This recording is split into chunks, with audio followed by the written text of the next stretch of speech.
Пази го, 272 конски сили, 345 ньютон метри, заден погон, заден погон, фреймлес врати и 450 км може да чинат некаде околу 450 до 500 денари. Ова е Lynk & Co 02, првиот целосно електричен модел на овој нов млад бренд Lynk & Co. Имав прилика некаде на почеток на годинава да ви го представам на кратко од европската премиера кога бев во Словенија, кога вие и јас меѓу првите во цел свет имавме прилика да го видиме малку подетално, а сега конечно тука во Македонија ќе го видиме уште подетално. Сега дали е кинески или е шведски модел? Мора да направиме една исправка во претходните видеа од Lynk & Co 01, првата и фейслифт верзијата. Кажувам најдобриот кинески автомобил, што до некаде не е грешка воопшто, од причина што он е во групација на Geely, на еден од најголемите кинески гиганти. Он користи кинески мотори, он користи кинеска батерија, он е склопен во Кина, но целиот дизајн, целата идеја се е дизајнирана во Шведска. Така да, тоа е исто како да кажеме дека iPhone е тајвански, кинески, а целиот дизајн, целата идеја е во Америка. Така да ќе ви кажем дека ова е шведски модел, кој што ги користи најголемите и најдобрите придобивки од кинеската технологија. Тоа значи дека ценовно има една од подобрите цени во поглед на конкуренцијата. Во моментов акциска цена му е 34.490 евра, што како премиум модел, премиум бренд, бидејќи Lynk & Co го напаѓа тој сегмент, е автомобил со една од најдобрите цени, а најдобар пакет на опременост, или во превод, во поглед на технологиите, кој што користи иста безбедност, исти софтвери како Volvo, бидејќи Volvo е во истата групација, а нели Lynk & Co и Volvo се шведски брендови, што значи дека имаме многу напредни системи, многу добра безбедност и да ви потенцирам дека Lynk & Co 02 е еден од најбезбедните во својата категорија. Но во поглед на системот тука имаме еден огромен екран кој што има една од најдобрите графики, една од најдобрите респонзивност на екранот. Брз е, мислам, видите само колку добро функционира. Од друга страна ги имате сите придобивки од целиот модерен свет, односно имате апликации како Spotify, имате селфи камера тука горе, 360 степени на камера, опција за го поврзате телефонот со Android Auto и Apple CarPlay, што значи дека можете навигација се користите од вашиот телефон, иако и тука имате опција за негова сопствена навигација. И исто така, како што можете видите, за модерен автомобил нема никаде физичко копче, односно се функционира преку овој екран. Што ако си карактер на човек кој што сака вакви чисти, модерни дизајни, ваква една шведска луксузност кој што изгледа стварно многу убаво и многу е поедноставно во поглед на копчиња, да ќе ти биде супер, но ако си малце по-ретро тип и сакаш класични копчиња кои што ќе ти се пофункционални, искрено, тоа ми е критика, бидејќи при возење, за да дојдам до климата, треба многу време да потрошам да се сконцентрирам со погледот надоле тука кон екранот. Плюс треба да задржам или два пати да кликнам за одредена функција, па да наместам како што мене ми одговара. Тоа е една критика, но дека се функционира како што треба, апсолутно.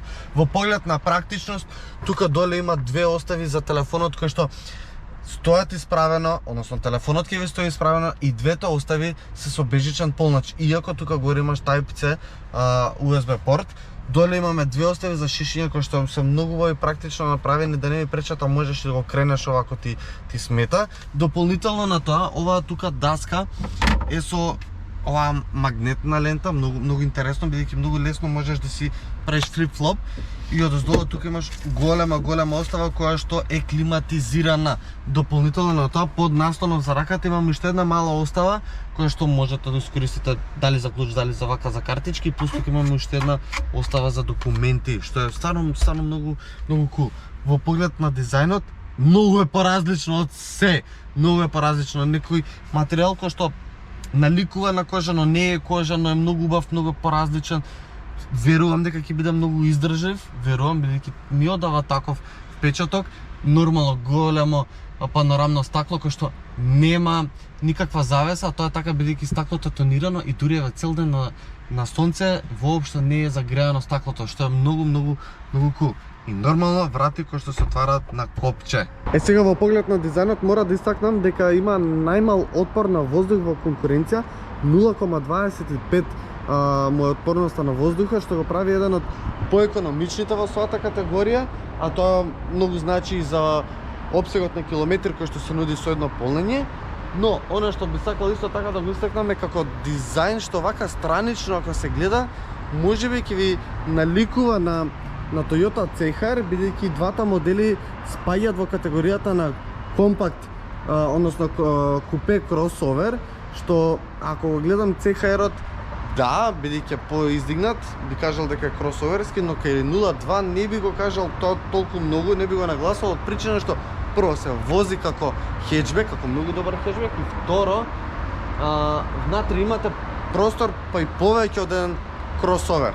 Така да, многу интересна комбинација. Од друга страна, па како лајфстайл возило, многу привлекува внимание. Многу, страшно многу луѓе се вртат по него, многу луѓе застануваат да прашат што е ова, колку пари, и сите дават цена од 55.000 евра дека би чинел. Кога нагаѓате и јабе ова околу 50.000, така 55-60.000 фаќа, не, 34.490. Тоа значи дека тука на задната клупа е многу по-комфортно, многу поудобно, не е клаустрофобично, не е да те удират овие столбови тука горе.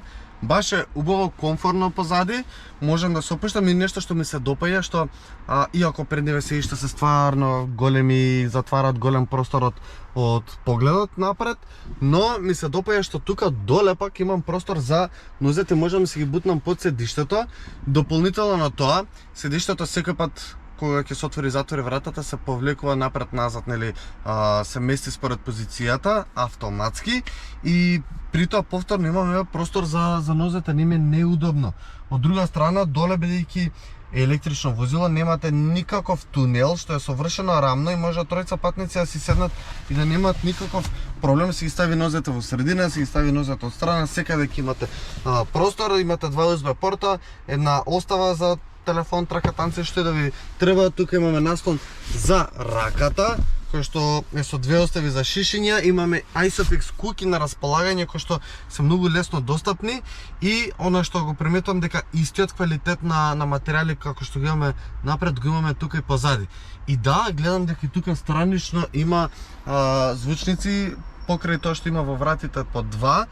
Вкупно имаме 14 Harman Kardon звучници во овој More пакет, бидејќи имаме два пакети на располагање, Core и More. И во двата пакети доаѓа со 66 киловатна батерија, која што во едниот пакет нуди опсек од 450 км, во другиот пакет нуди околу 430 км. Тоа е така од причина што во послабиот пакет на опременост доаѓа со 11 AC, полначот е можна за 11 киловатен, додека во More, како и тука, AC полначот му е со капацитет од 22 киловати, додека и двата во поглед на DC полначот, брзиот полнач има капацитет од примање на моќност со 150 киловати. Сега, она што сакам да го истакнам е дека да, заден погон е и е доста забавен, многу е стабилен бидејќи батериите му се поставени ниско доле, и ради тоа имате тука многу интересна платформа од подот, бидејќи има кривини напред и назад и доста интересно изгледа вака дизајнерски, а од друга страна не е нешто намален багажниот простор, односно се нуди 410 литри багажен капацитет, што е супер. И речи си рамна ивица, односно рамене подот со ивицата на браникот, и под оваа даска тука имаме уште еден дополнителен простор кој што може да се искористи. Тука во моментов се каблите, јас ќе ви кажам да си ги поставите каблите напред, бидејќи напред имате 15 литри багажен капацитет, што е супер таман за каблите, бидејќи во спротивно што ќе искористите. И неколку cool елементи мора да истакнам, дека тука напред пишува no engine here, додека кај местото за полнење пишува I've got the power, и уште неколку интересни пораки има внатре кога ќе отворите вратата, пишува drive safe. Така да многу интересен, внимавале на многу детали во поглед на целиот дизајн, а јас сега ќе почнам да го возам да ви кажам сите работи кај ова електрично возило, бидејќи сите сега што гледате веќе знаете што значи можноста од електричен автомобил, веќе знаете кои се придобивките, а сега ви интересира за 34.490 евра што значи, што добивате се од овој квалитет, од овој нов млад бренд Lincoln Co, кој што сериозно, многу сериозно го напаѓа премиум сегментот. Искрено кога возев во Словенија на европската премиера, иако беше 2 дена поминавме сериозна километража, но не беше доволно за да искусиш онака баш како што треба, но и тогаш бев импресиониран, бидејќи некој пат за одредени возила не ти треба нешто премногу километража да поминаш за да се осетиш и да ја осетиш колата како што треба, но и ти да се осетиш убаво или неубаво, зависи од моделот, нели? Но еве тука сега кога земав во Македонија, првиот ден само што земав, веднаш однесов на автопат и поминав 250 км на автопат, 208 км поточно само на автопат и другите километри беа локално низ градовите кај што вртев. И мора да ви кажам една работа. Ја земав со 429 км обсек, беше полна 96%, од тоа се намали, пристигнав со 245 км, што искрено дури остана и поголем обсек на километри од она што го поминав јас. И мора да ви кажам дека сум фасциниран дека бројките што ги декларира Lincoln Co се многу реални. Тоа го видов и во Словенија, но еве и тука веќе да го видиме, бидејќи нели различна температура, различен предел, многу варира, особено кај електричните возила сето тоа. Но еве и тука во Македонија кога пристигнав, повторно тие реални бројки ги добив. И сега мора да ви потенцирам дека она што го декларира Lincoln Co, 450 км се комбинирана потрошувачка. Нели, мешано град и отворено, и таа бројка се добива како една средина. Но ако се вози во поголемиот број на случаеви во градски услови, значи поголемиот период ако го возите во град, јас ви гарантирам дека ќе поминете многу повеќе од 450. Ви гарантирам дека ќе поминете уште 100 км плюс 550, приближно до 600 км. Верувам дека можете поминете со малку внимавање на возењето. Нормално за тоа помагаат сите системи кои што ги има 0.2, односно one pedal системот, што значи кога возите само со педалата за газ, со секој спуштање на педалата за газ он застанува и застанува целосно, не ви треба воопшто да притискате кочницата и на таков начин. Прво, ги заштедувате кочниците, второ, се регенерира батерија и едноставно е многу поедноставно возењето, многу полесно, многу по уникатно е ова возачко. Од друга страна имате уште два различни режими кои што можете ги искористите во поглед на кочењето, дали да биде medium или high. Јас секој пат го ставам во град на high, освен ако не сум на автопат, тогаш го ставам на medium и one pedal опцијата ја гасам, бидејќи имам осетено дека на таков начин има малку повеќе тежина самото возило, односно поголема потешкотија да регенерира поголем број на проценти на батерија. Што значи дека на автопат изгасете го one pedal drive, возете го во medium engine recovery и на таков начин ќе добиете повеќе енергија за разлика ако оставите на high. Бидејќи, како што кажав, во тој случај имам чувство како моторот да добива поголем терет, треба притискате на повеќе на газ и на таков начин се троши повеќе енергија, а не да се добие, бидејќи на отворено нели притискаме се до момент дури не дојдеме на патарина или на но пак се навратам на опсегот, на рейнџот, што во град кога се вратив со тие 245 поминав уште некои 200 км од прилика на овие градски средини и дојдов до ситуација да ми се намали рейнџот до некои 100 км. Реков, окей, ајде да видиме сега полнењето, бидејќи нели ова е мор пакетот, треба да влече со 20 киловати, го ставив на таков полнач на Евана. Колку кошта? Јас ја полнев некаде скоро саат и пол, повлече 24 киловати. Тоа ме кошташе 780 денари на Евана и тоа ме кошта по 30 денари киловат. Тоа е така бидејќи плаќам преку апликација, немам картичка. Ако извадите картичка, тогаш е 5 денари поевтино, околу 25 денари ви излегува киловат. И нешто што мора да кажам дека на ваков начин на полнење излегува сумата речиси идентично со возење на мотор со внатрешно согревање, дали е бензин или дизел. Сега математиката кој овие возила е кога полните дома, ако имате услови за полнење дома, и особено на ефтина тарифа. Тогаш ви излегува дека 1 километар вие речиси отприлика 1 денар и пол да кажеме отприлика, што значи кога тие 450 километри што ќе ги поминете, ќе ве коштат 450 до 500 денари. Тоа е фантастично ефтино. Тука се прави математиката, тука се гледа. Тоа околу ова се веќе информација околу тие финанси, тие бројки. Во поглед на другите работи на системите, како што кажав и со 01, Lynk & Co ги користи и ги работат речиси заедно технологиите, безбедносните системи, безбедноста на возилото, заедно со Volvo ја користат таа нивно искуство и таа нивна технологија, и тоа резултира, како што можете да видите и со видеото од 01, системите, особено за запирање и задржување во лента, функционираат безпрекорно. Сега да не ви го покажам тој тука, бидејќи го пробав неколку пати, функционира на истиот начин, одлично ве задржува лента. Погледнете го другото видео и ќе видите за што станува збор. Тука ќе се фокусирам на една друга работа, а тоа е колку добро вози, колку добро управува. Јас сум фасциниран колку е лесен и прецизен за маневрирање. Имате едно убаво искуство, како што кажав, внатре тука се чувствувате како да возите хеджбек, стварно добар хеджбек.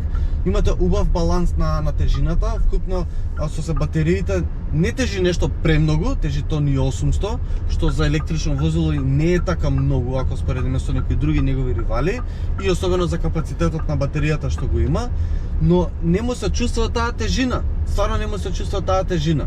Но една друга работа која што не ја приметив во Словенија, а ја приметив тука многу во Македонија, најмногу поради нашите патишта, но тоа е едно класично движење на електрични возила, кој што тука не го очекував да биде до тој степен искрено. Тоа е една критика.